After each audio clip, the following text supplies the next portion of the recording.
राजा जनक निज पुत्री पाई राजस्वी और संस्कारी परिवार रे विवाह देइथिले।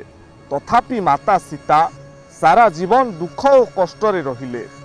सुख और दुख आम हाथ रे नहीं, तेणु सबुकिछि देखि चाहि झील को विवाह देइथिले मध्य सबु बापा माँ यही गोटे कथा कही झील को विदाय दे थांती, जा रे माँ तो भाग्य को नहीं तू संसार गढ़िबू। कटु सत्य, स्त्री लोकटी थकी गले बाप घर को चली जाई थाए टिके विश्राम पाई, किंतु पुरुष पुआ थकिले भी चलिबा जारी रखि थाए, कारण ता भागरे भोगिबा थाए आउ न अटकिबार सजा।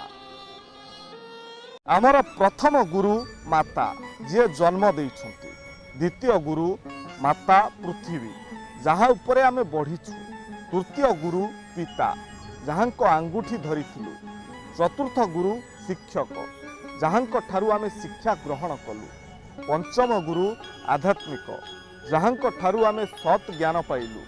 यही पांच गुरुंक आशीर्वाद रे जीवन सार्थक हुए, कारण गुरु बिना कौनसी उन्नति हुए नहीं। जीवन रे गोटिए कथा सबुबेले मने रखिथिबे, जीवन जेतेबेले विपरीत परिस्थिति रे आमकु नचेबाकू बाध्य करिथाए, सेतेबेले आमर अति प्रिय जन ही बाजा बजाई थांती।